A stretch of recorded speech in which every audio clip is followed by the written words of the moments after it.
Hello, I'm Andrew and welcome back to Taekwondo Step by Step. This is the place where you become an expert at Taekwondo, and the man who's going to teach it all to us is our master Lee Hyun.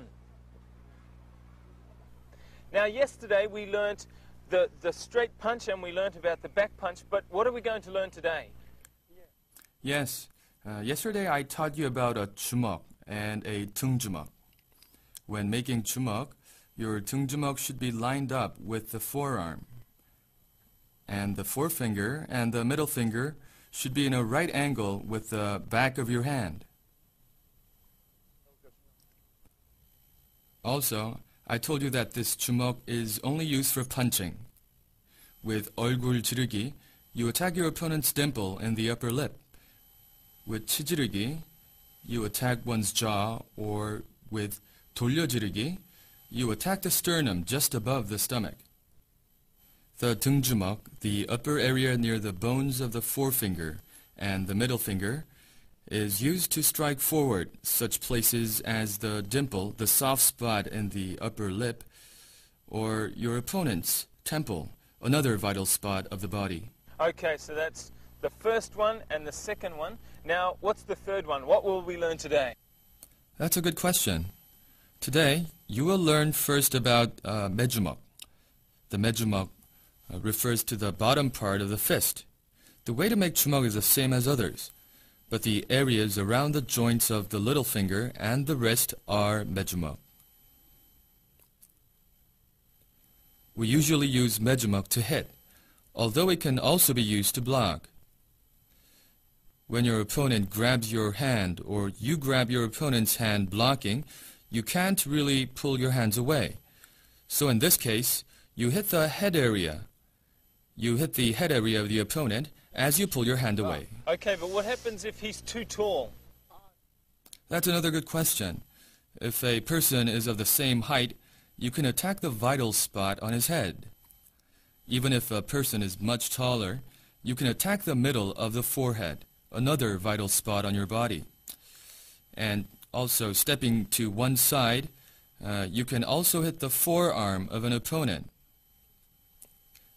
by hitting his forearm, and you avoid his blow, and you break his arm using 매주먹. That's the way you can use 매주먹 in striking. Now, let's see how it is done. First, if an opponent grabs you, you can pull your hand back and hit his head.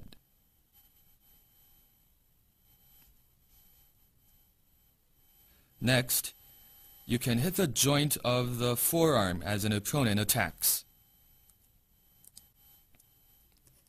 With this blow, you can sprain your opponent's hand. Also, thirdly, if the opponent is much taller than yourself, you can attack the middle part of the forehead doing 내려치기, a downward hit. Okay, ouch, that one really looks like it could do some damage. But now I think the next one that we're going to learn is this one, isn't it? That's right. We call a half-clenched fist a 편주먹. Different from a 주먹, it is formed by clenching the fingers only halfway, like this, but tightly from an open hand, and you fold the first joints of your fingers in an inside angle of 160 degrees. Then you push the second joint of your forefinger tightly, very tightly with your thumb. You have to clench with all of your strength after making the 주먹.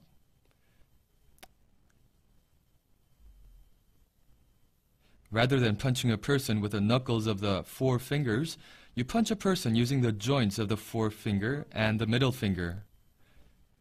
This 주먹 is more outwardly extended than other 주먹s, so it can be more powerful and damaging when mastered.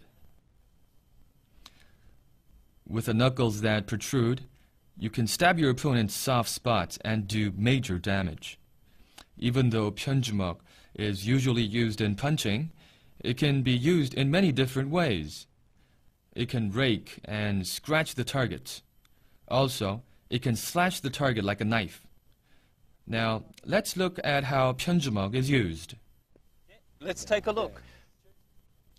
The first demonstration is attacking the middle of the forehead using 편주먹. And secondly, let's see how one can attack the windpipe. If the windpipe gets blocked, one may suffocate and experience major damage. In extreme, one may even die. Oh, that one really looks painful. But what's the next one you're going to show us now? Yes, thirdly, I will show you 밤주먹. Yes, 밤주먹. For 밤주먹, you just protrude your middle fingers from a 주먹 you made.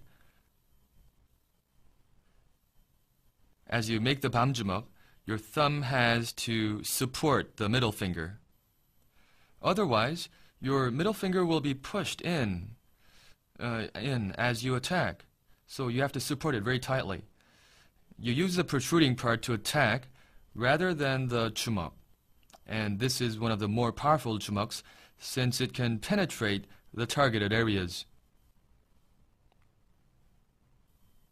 You can penetrate those major spots, those vital spots rather, and inflict major damage. Now let's see how it's done.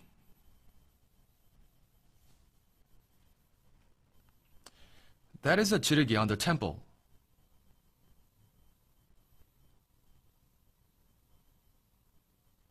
The next one is called 소슴 지르기, where you use both fists to attack the windpipe.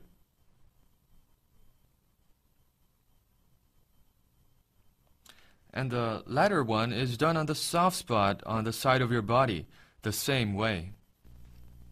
Oh, that really looked painful, I think. Now, we've only got a little bit of time left, but can we see one more perhaps before we go? Sure. I will explain to you about the 집게 주먹. 집게 주먹 is made by opening the thumb and the forefinger like a pincher, like this.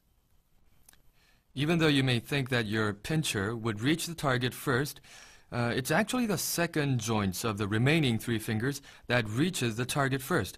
And then you have to follow through with the pincher that you made with your hand and pull at the throat of your opponent.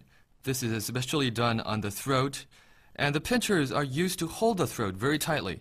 When an opponent is trying to block, you pull at the throat using the pinchers. So the pinchers have a double effect, you might say, of punching and tearing on the opponent. It can be really effective. Looks like fun. Now let's see how the 집게 주먹 is done. An attack done by 집게 주먹 on the windpipe. Today's point. Today we learnt about different ways to make the 주먹. Try doing them now as we watch them from different angles.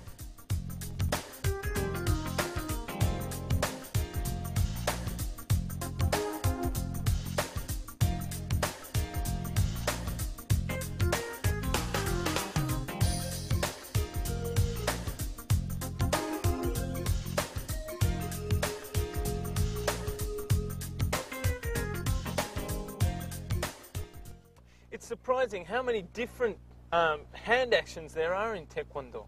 But thank you again, Master Lee, for helping us today. Well, that's all we have for today, but don't forget to watch us tomorrow here on Taekwondo Step by Step for more action.